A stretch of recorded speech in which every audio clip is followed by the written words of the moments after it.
welcome to another Coach Dave Academy lap guide. I'm Kieran Harrison, and this week we're in the Aston Martin GT4 at Brands Hatch for week 8, I believe, of the GT4 challenge.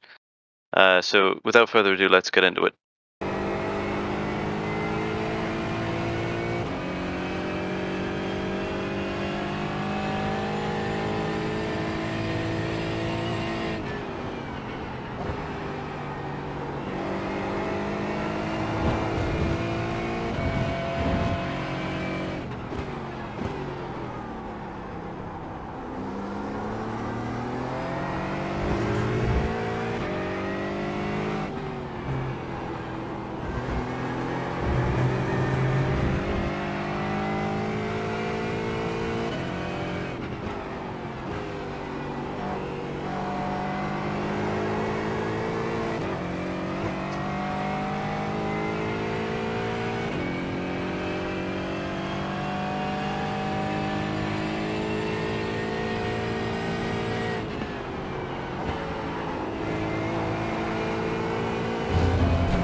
So that was the full speed lap around Brands in the Aston GT4. I'm now going to show the same lap, but through the replay, so I can take it slower and point out all the braking driving lines and things to look out for, basically. So we're starting here just before the final corner, before we start the lap. So if you are on a quali run, obviously it's of more importance than ever to maximize the exit of this corner. So I would I'd brake a little earlier, turn in a bit later, and get on the power a bit earlier to try and set up. But you just got to be careful not to run too wide, because if you carry too much entry speed, you end up delayed onto the power, and that costs the run on the straight. But yeah, approaching turn 1, I'm looking for the 100 board. I think I brake slightly before the board, as you can see from my inputs down here. Start braking properly just as the front's about nearly in line with the 100 board. As I'm sure you know, the corner's quite tricky with the rear end in a lot of cars. It's not too bad in the Aston, as long as I was finding that if I downshift late, like delay my downshift to 4th, it really stabilizes the car. So we can actually see probably from the replay when I downshift. Yeah, it's about here.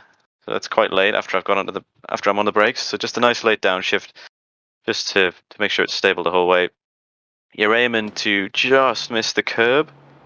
Although if you do hit the curb in this car, it's actually not too much of a problem. It takes it quite well. You can get away with it without losing much speed. The other thing to note is how aggressively and how early I'm getting on the power, because you've got this big compression on the exit. So suddenly at that point you get more grip. So although it looks like when you're driving, it won't feel like you can make the corner if you got on the power at this point, but because of the compression, you can trust that it will grip up at the end. As you can see here. Make sure to use all of the AstroTurf. Always widen the track where you can, just to carry that a bit extra speed. And then for turn 2, we're coming up looking for the 50 board, which is just there on the left. Braking about 10-15 meters before it. There we go. Just seriously starting to apply the brakes about here. You can see I have these weird inputs. Don't read too much into this. I'm yet to find a teammate that does it like me, but I tend to start braking noticeably before I actually lift off the accelerator, but it seems to work, so I haven't changed the habit. Anyway, so braking just in line with this shadow really, but be aware that will move, so tend to look at the 50 board. Just down 2 gears to 3rd for this one. Trying to just kiss the base of the curb. Because of the high gear you're in here in this car in 3rd compared to other cars in 2nd, you can really just plant the power quite aggressively. You can see I'm nearly at 100% as soon as I get on it. and then 100% there. You don't have to use all this Astra, but you can. Depends how straight you manage to make the exit. Either way can work. But generally, the primary focus is getting the best traction. So if you want to get a straighter exit to get better traction, that works better than getting dodgy traction and using all of the width. Heading down to the next one. Again, I think I brake just before the 50. As you can see, I'm starting to brake here. Still full throttle. But you don't have to do that. That's just a unique thing for me. But personally, I'm not looking at the 50 board on the outside. I'm just looking at the apex and sort of making a bit of a judgment as to how far away I am. I find that I can't look. I should be looking at the apex rather than the outside of the corner in this kind of thing where I'm turning left. But whatever works for you, it doesn't matter the reference as long as you brake at the right point. The other thing with the gearing in this corner, I was preferring fourth, but I think you can get away with third as well. You just have to make sure to downshift quite late because you are going quite quick for third, so it might give you a little bit of a rear slide if you downshift too early. But if you do stick with fourth, you can get on the power really nice and aggressively, carry a lot of speed through, and then just use all of the track on the exit. You don't actually get an off track for what I did here on there, even though I cut some of the grass. But you would if you did the same thing on the exit. So just make sure you get quickly back down off the AstroTurf as soon as you can to make sure to avoid this off track here.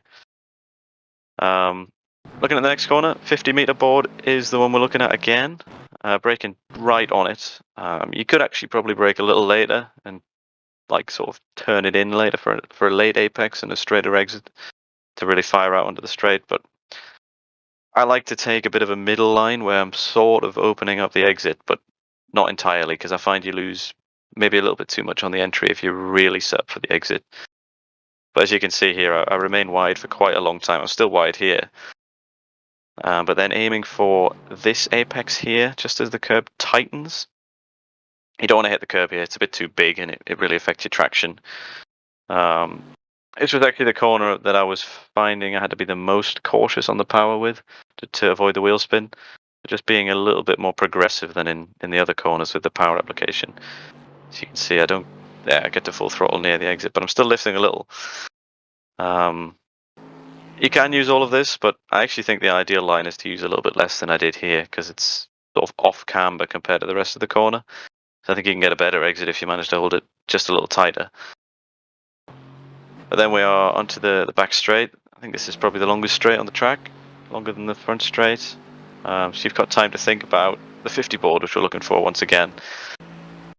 Braking just before it, maybe, what's that? 75 meters, 70 meters, something like that. I downshift quite aggressively here to fourth, quite early. I find it helps it to rotate. Just aiming to nibble a bit of the curb on the inside because it's really minimal. And if you get too much too early, you'll end up on the grass later because it doesn't. I don't think it follows a constant arc. So you end up on the grass and then you wash out. And as you see on the exit, there isn't much curb to work with. So you've got to be really precise in this one. You can actually dip two wheels a little in the grass here as I did without getting it off track. So sometimes that can help you carry a little bit more speed, but it's not necessarily necessary to be as fast. Like if I went just a tiny bit tighter and stayed on, I would be just as fast. Approaching the next one, looking for the 50 again, but I'm braking sort of halfway between the 100 board here and the 50 there. And this one there's quite a bit of AstroTurf on the inside behind the curb. And you can use all of it without getting it off track, so you definitely should, just to shallow the corner out a bit. You can get on the power quite aggressively once you're on it. And again, on the exit, there's loads of AstroTurf out here. You can use all of that. Just make sure you get back for the grass, because as the corner keeps turning away from you, if you get on the grass here, you might struggle to save it before you end up in the wall. So it's a bit of a risky line that I took there, but you can get away with it, and it's fast to use all of the exit if you can. This one is possibly the most difficult one for me to get right consistently, at least. Is not really looking, personally, I'm looking just sort of at this kink here. I don't know if you can really tell. When you're driving, you can tell that it just tightens up. Just tightens up that right there. I think that's roughly what I'm looking at as my reference. But you can look at the 50 and the 100 board if you prefer. The difficult part with this one, you've just got to get used to where your car needs to be positioned, because you'd want to be looking at the apex as your car's still drifting left towards the edge of the track. So it just takes a bit of practice to get used to how far you can run it wide without touching the grass. But then this apex, much like the previous one, it's got Astro behind. So you can use all of that, and you definitely should in this one, because it's quite a tight corner until the exit where it straightens off. And if you manage to use all of this curb, you tend to be able to get round the tight bit, and then you actually exit the corner where it straightens off, so you can carry a bit more speed. As you can see there, just about straightens off there, and I just managed to stay on the track. But it is key that you don't dip your wheels here, because you need to be able to get quickly back to the right for the next corner. And if you dip wheels in the grass, you end up getting dragged along the left side of the track, and you get a poor line into the following corner. This one again, we're looking at the 50, just braking 65 meters, something like that. We start braking.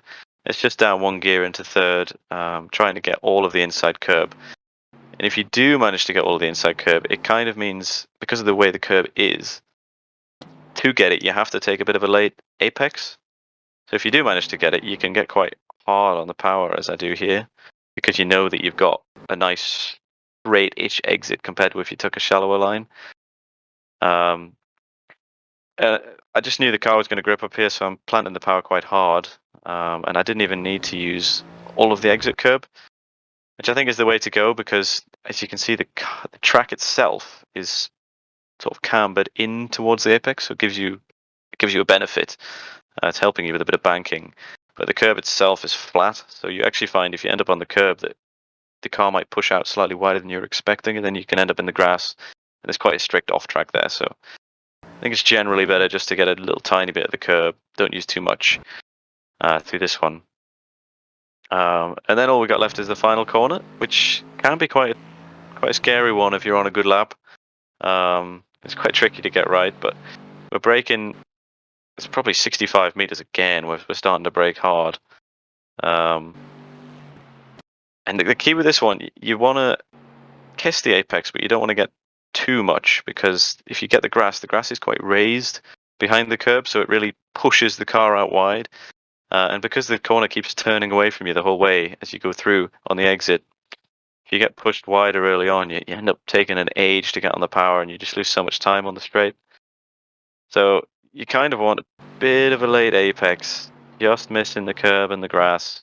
And then the track kind of falls away from you, so you have low grip for a little while before then it compresses again and you get better grip on the exits. It's just about getting used to judging when exactly to get on the power and where the car is going to go when you do.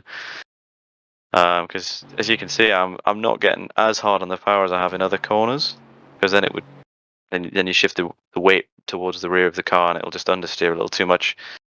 So I'm not full throttle until right there, just at the start of the compression, because I know at that point the car's going to grip and it'll be fine towards the line. And the final thing to note is, if you are on a quali run, this isn't really a race thing, but you can shorten the line a little bit by hugging the inside. You may maybe gain 100th of a second, but every 100th can count in qualifying, so it's definitely worth doing in qualifying if you don't need to set another lap afterwards. If you do, it's not so good, because then you have to quickly get across to the left, and then you've kind of gone a longer distance on the following lap. So that's a quali only thing, I think. No need to do that in the race. But yeah, that concludes the slower breakdown of the lap around Brands Hatch.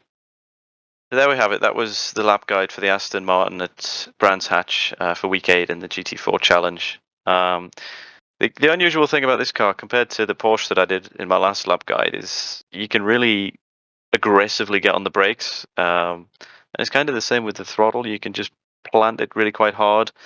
You just got to be careful not to really overdo it. If you go full throttle, full brake everywhere, you'll end up in the ABS and the traction control. But just remember, you can be quite aggressive and get away with it. I think the main thing with this track is you just got to maximize the track limits that are available to you. Because a lot of the corners, there's either no runoff or there's AstroTurf that you can use all of. So in both cases, you want to run exactly to the track limit that iRacing defines to maximize the speed. But yeah, thank you for tuning in to another lap guide with me. We do these every week in a whole variety of cars with other coaches as well. Coach Dave also produced setups, data packs, and things. So if you need any more information on that, just check out the website or the Discord. But yeah, that's it for me. So I'll see you in the next one.